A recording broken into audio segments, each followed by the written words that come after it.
¿Se han dado cuenta de que ustedes tienen una gran necesidad? Y esa necesidad tan importante es entender el libro de Apocalipsis. Debemos entender el mensaje de Juan en el libro de Apocalipsis porque, al acercarnos a los tiempos finales, este libro nos preparará para una vida de rectitud, tomando las verdades proféticas para aplicarlas a nuestra vida, mantenernos fieles y tener un testimonio agradable ante Dios. También sabemos que la persona que lea y escuche el libro del Apocalipsis, entienda su mensaje y lo ponga en práctica en su vida, esa persona será bendecida. Y uno de los propósitos de nuestra organización es que ustedes puedan vivir en fidelidad y reciban las bendiciones de Dios. Comenzamos esta serie la semana pasada y la hemos titulado Cortos del Apocalipsis, porque se tratará de videos más cortos en su mayoría que abordarán un solo tema en lugar de centrarse en un pasaje bíblico, a fin de ayudarnos a comprender algunas de las cosas principales que nos encontramos en el libro de Apocalipsis. La semana pasada hablamos de Babilonia, de ese misterio, y vimos que Babilonia era un imperio que quería traer destrucción a Judá, a Jerusalén, a las promesas de Dios. Babilonia tomó cautivo al pueblo judío, los sacó de su tierra y es allí donde Dios, a fin de cuentas, quería que estuviera su pueblo. Obviamente, fue por su desobediencia que Dios lo permitió, incentivando a Nabucodonosor a ir a Judá. Pero Nabucodonosor no lo hizo por obediencia a Dios, sino por su propia maldad. Y por eso, ese imperio fue castigado por Dios debido a sus actos en contra del pueblo judío. Hablamos de un término muy importante que tiene que ver con esta segunda entrega, porque este episodio de Cortos del Apocalipsis se titula La bestia del Apocalipsis. Ahora bien, el término bestia, y esto lo vimos la semana pasada, representa a un imperio, de la misma manera que señalé la semana pasada al hablar del libro de Daniel, el cual es fundamental para entender el libro del Apocalipsis. Juan se inspiró y tomó muchos de esos conceptos que se encuentran en el libro de Daniel y en otras partes de las profecías para incorporarlos al libro de Apocalipsis. Y si consultan el capítulo 7 de Daniel, verán que Daniel tuvo una visión de 4 bestias, y lo que debemos saber es que ese pasaje del capítulo 7 de Daniel, esa visión de 4 bestias, nos está hablando de 4 imperios distintos. Igualmente, en nuestro estudio de Apocalipsis 13, donde se habla de la bestia, se refiere a un imperio, como ya veremos, que gobernará el mundo.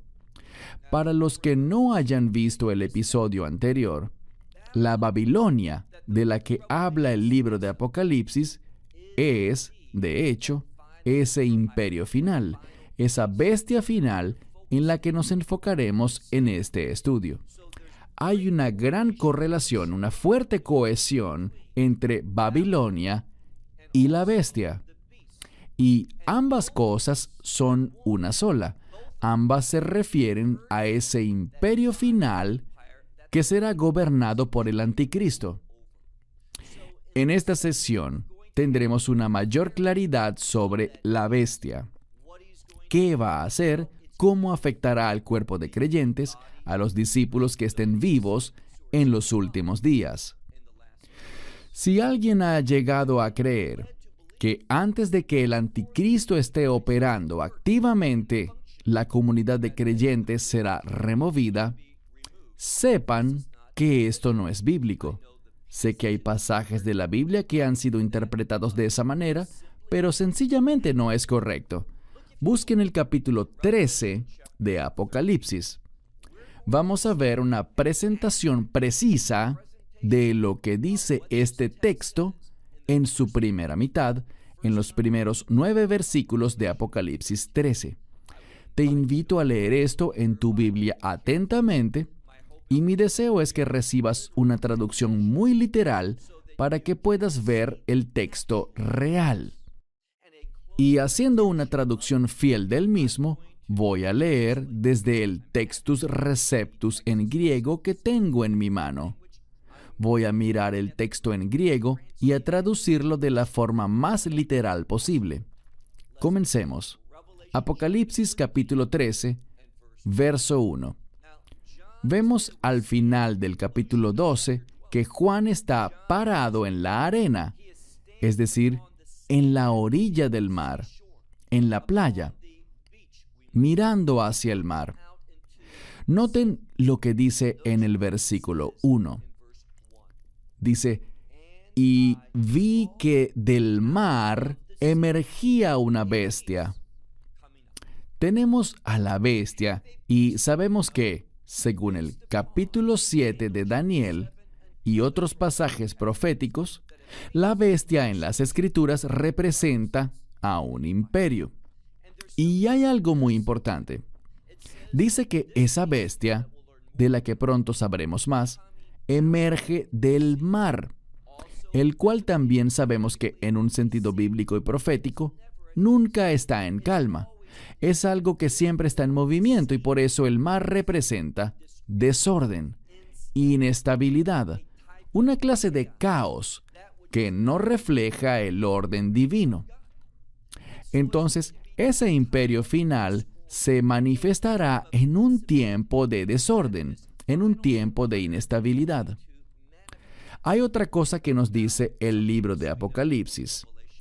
Cuando llegamos a la Nueva Jerusalén, esa expresión final del reino de Dios, noten lo que las Escrituras dicen al respecto.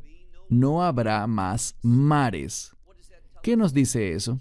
En el reino de Dios no habrá nada que esté fuera de orden, que sea inestable o caótico. Todo será perfecto. Todo estará en concordancia con la voluntad de Dios. Pero volvamos aquí. Juan dice que vio emerger del mar una bestia. Así que ese imperio se manifestará en un tiempo de gran inestabilidad. Y la bestia tenía 7 cabezas y 10 cuernos. Más adelante veremos, específicamente en el capítulo 17, en el libro de Apocalipsis, que estos cuernos representan reyes, que son parte de una coalición que será conformada y liderada por este imperio.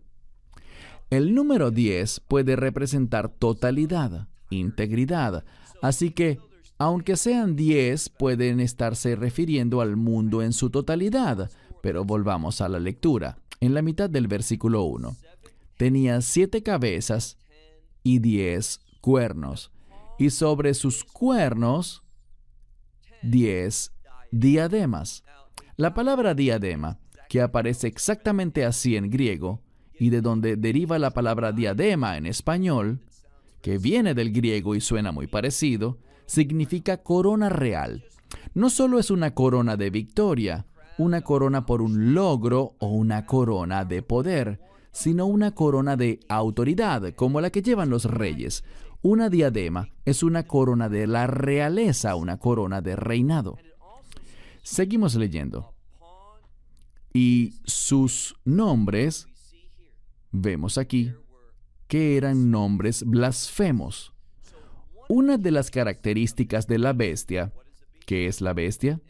Ese imperio, el imperio final que gobernará el mundo, es que será blasfemo. Es decir, estará en contra de los propósitos y el carácter de Dios.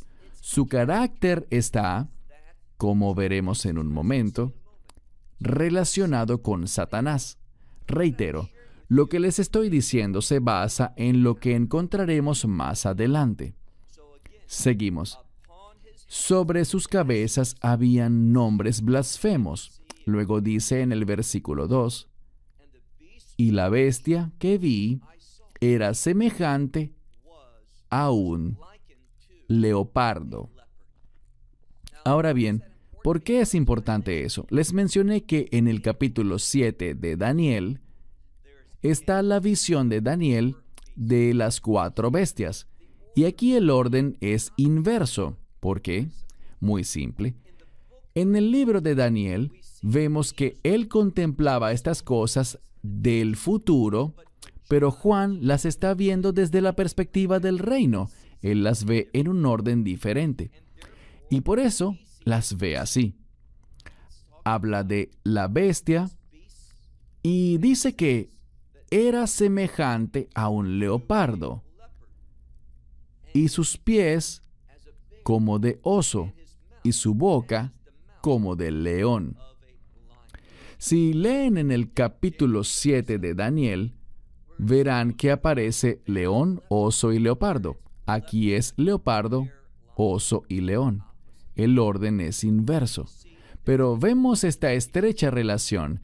Y si leen el capítulo 7 de Daniel, verán que se desencadenará una guerra contra los santos y que la persona que liderará ese imperio, quien es el anticristo, será inspirado por Satanás, por el dragón. Y eso es lo que leeremos aquí. Vamos a la segunda parte del verso 2. Y el dragón, en referencia a Satanás, el diablo, el dragón le dio a él, y aquí vemos que el concepto de la bestia es reflejado en el pronombre él, como lo traduje. Vemos que el dragón le dio a él su poder, su trono, es decir, su reino, y gran autoridad.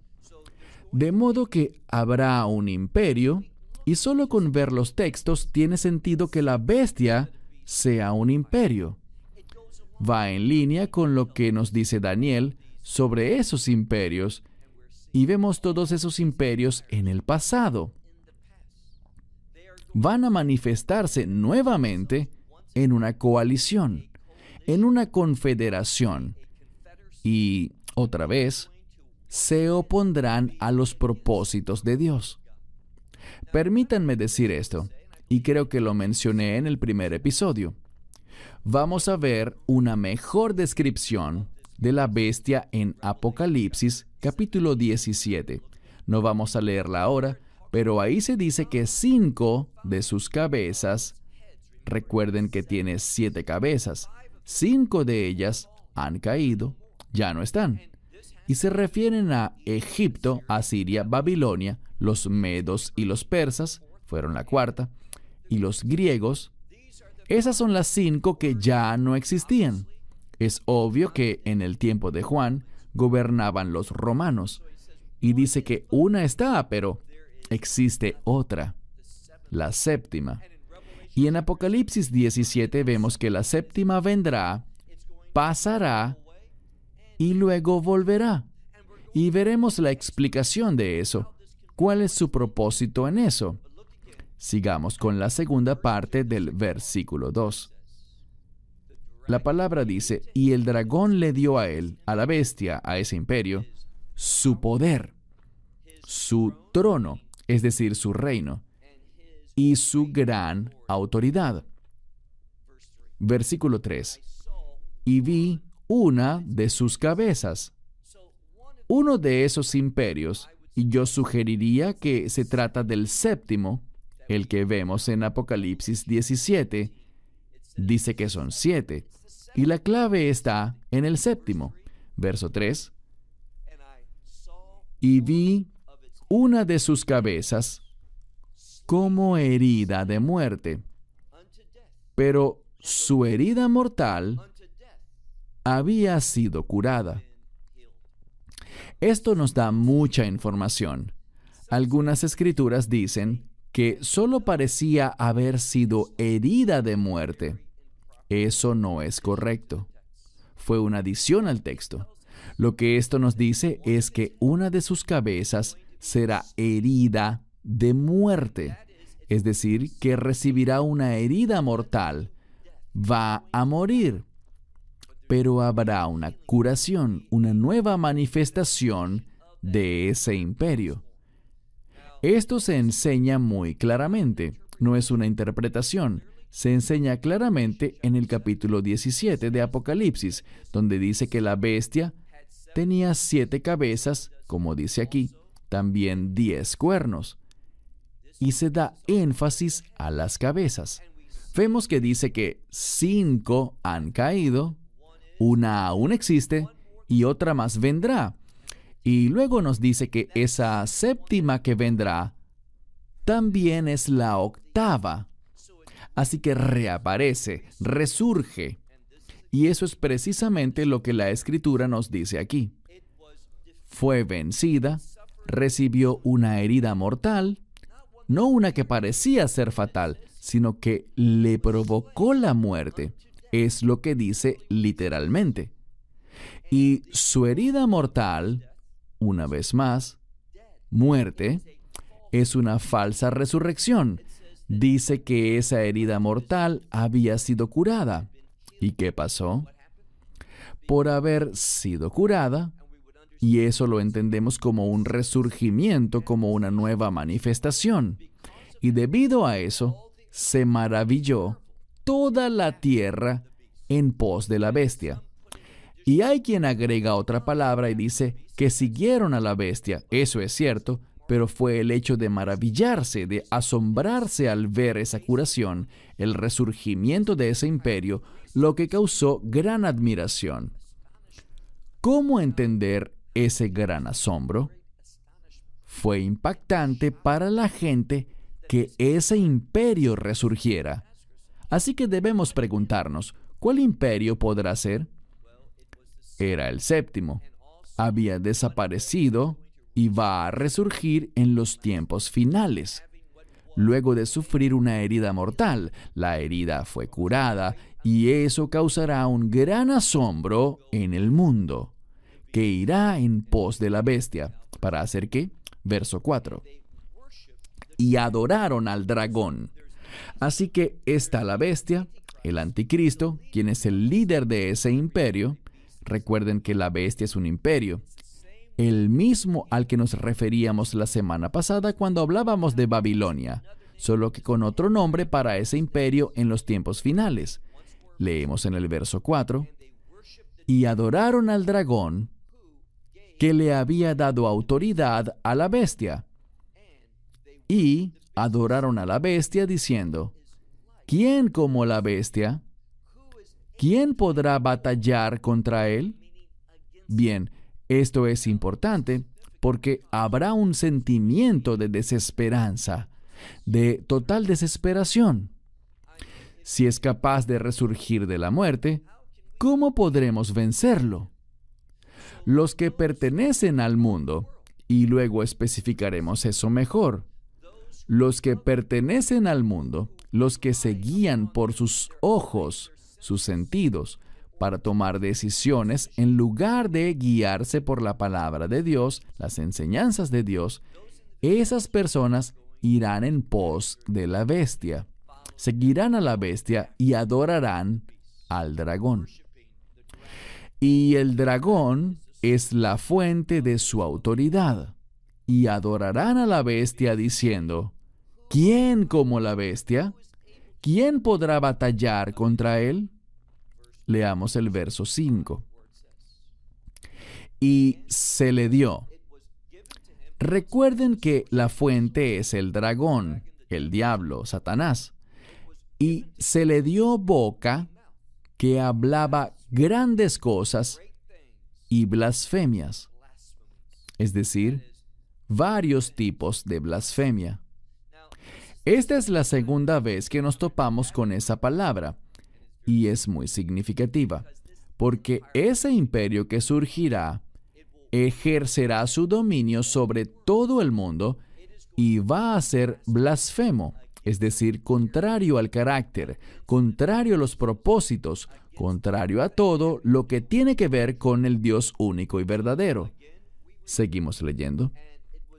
Y se le dio boca que hablaba grandes cosas y blasfemias. Versículo 5. Y se le dio autoridad para obrar, funcionar, actuar. ¿Por cuánto tiempo? Por 42 meses. Y esto implica que durante 42 meses, que son 3 años y medio, es decir, 1260 días, actuará la mayor parte del tiempo sin restricciones.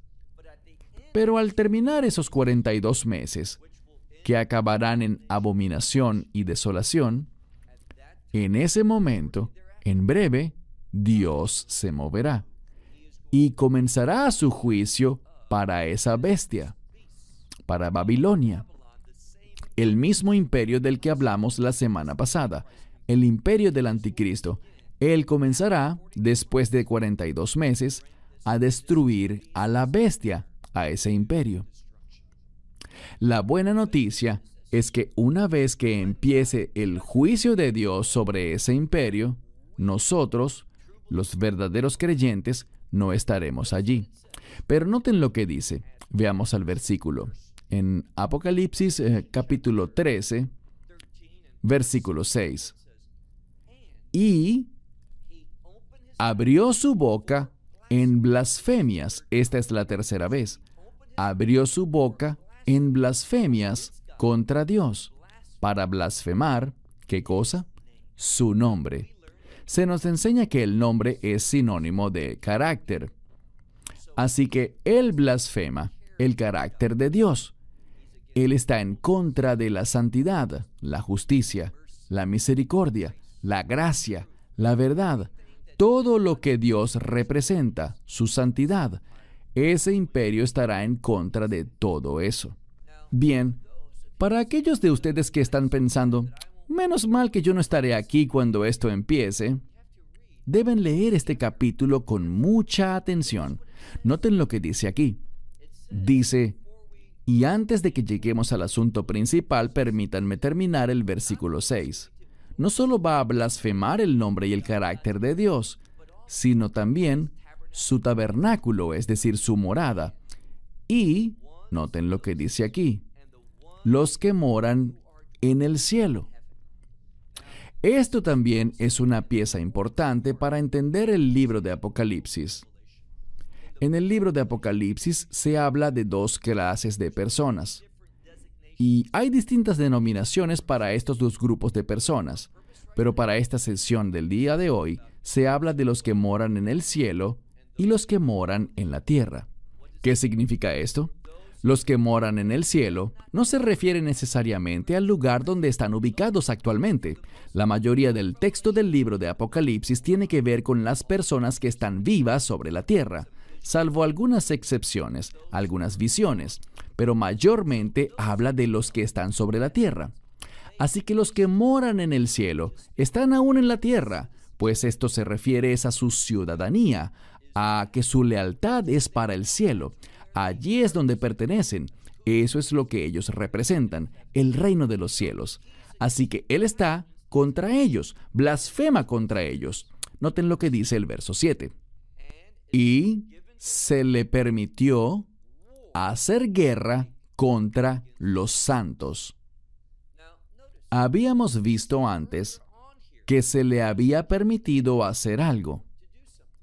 Se le permitió hacer guerra. Hacer guerra. Ese es su propósito, hacer guerra. Aquí en el texto dice, contra los santos. ¿Quiénes son los santos? ¿Será el Israel no redimido? No es así. Son los creyentes.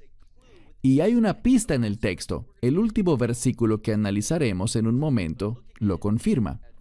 Pero volvamos al versículo 7. Se le permitió hacer guerra. Pero la palabra guerra aparece primero que el verbo hacer, para darle énfasis a esto. Ese es su carácter es bélico. Dice, se le permitió guerra hacer contra los santos. Y no hay que ignorar esto. Y vencerlos. Eso es importante. De la misma manera que el Mesías fue a la cruz, Él murió. Desde un punto de vista terrenal, el mundo creyó durante unos días que había sido vencido, derrotado. Pero la resurrección lo cambió todo. Una manifestación verdadera de resurrección, de victoria sobre el pecado y la muerte. De la misma manera, Él nos dice que tomemos nuestra cruz y lo sigamos. Muchos serán vencidos por el enemigo, y esto simplemente significa que van a morir. Van a perder la vida, y eso está bien. Está bien perder la vida por la justicia, por la fidelidad, por luchar contra esas cosas que son blasfemias. Dios quiere que lo hagamos. Luchar contra esas cosas que se oponen a que seamos fieles, a que sigamos caminando con Él, en la verdad de Dios. Y si morimos en ese proceso, eso está bien, porque mi esperanza no está puesta en algo que vaya a experimentar en este cuerpo. Él va a darme un nuevo cuerpo, y es la resurrección la que me lleva al reino de Dios en su plenitud. Así que no me molesta que aquí diga que Él hará guerra contra los santos y que los vencerá. Y luego dice al final del versículo 7, y se le dio autoridad, presten atención, se le dio autoridad, esa palabra también significa poder, sobre toda tribu, toda lengua y todo grupo étnico, es decir, sobre toda gente. Algunos dicen naciones. Este es el versículo, y en muchas ocasiones la gente me ha dicho que en ninguna parte dice que el anticristo va a gobernar este mundo. Bien, este versículo dice exactamente eso. Este imperio va a gobernar sobre toda tribu, toda lengua y todo grupo étnico. Vamos al versículo 8. Dice, y todos los que moran en la tierra. Ese es el segundo grupo. El primer grupo son los que moran en el cielo. Y repito, no se refiere necesariamente a su ubicación física. Allí habla de personas situadas físicamente en la tierra, pero ¿en dónde residen? ¿Cuál es su hogar? Nuestro hogar está en el reino de Dios. Pertenecemos al Dios del cielo. Esa es nuestra ciudadanía. Somos extranjeros, estamos temporalmente en este mundo. Contra esos es que va a hacer guerra Él. Pero en el versículo 8 leemos lo siguiente. Y todos los que moran en la tierra, ¿qué van a hacer? Ellos lo van a adorar a Él. ¿Quiénes son los que moran en la tierra? Aquellos cuyos nombres no están inscritos en el libro de la vida del Cordero. Esos que no lo van a adorar a Él son aquellos cuyos nombres están inscritos en el libro de la vida del Cordero. Aquellos que moran en la tierra, ellos pertenecen a este mundo. Sus nombres no están inscritos en el libro de la vida del Cordero. Y noten esto otro que dice sobre el Cordero. Es muy importante este término Cordero, que aparece a lo largo del libro de Apocalipsis en referencia al Mesías, porque el Cordero se relaciona con la Pascua. La Pascua se relaciona con la redención, y cuando habla del libro de la vida, es la vida que se obtiene por la redención del Cordero, por la sangre del Cordero. Volvamos al texto.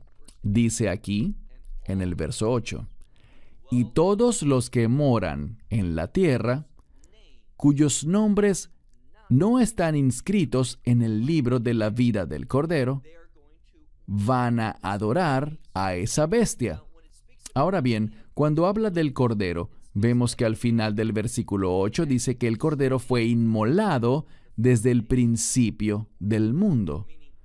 Eso significa que Dios siempre tuvo ese plan de redención, de crear un pueblo para Él. Y la única forma de que seamos el pueblo de Dios es experimentando la redención. Y es por esa redención que tu nombre se inscribe en el libro de la vida, el libro de la vida del Cordero. Es solo a través de su obra de redención, al derramar su sangre, que tú puedes convertirte en un ciudadano del cielo, un ciudadano del reino de Dios. Vamos al versículo 9, el último de hoy, que dice: si alguno tiene oído, que oiga. ¿Cuán importante es que este versículo aparezca precisamente aquí? Dirán ustedes, ¿por qué? Esa expresión, si alguno tiene oído, que oiga, aparece también en los capítulos 2 y 3 de Apocalipsis.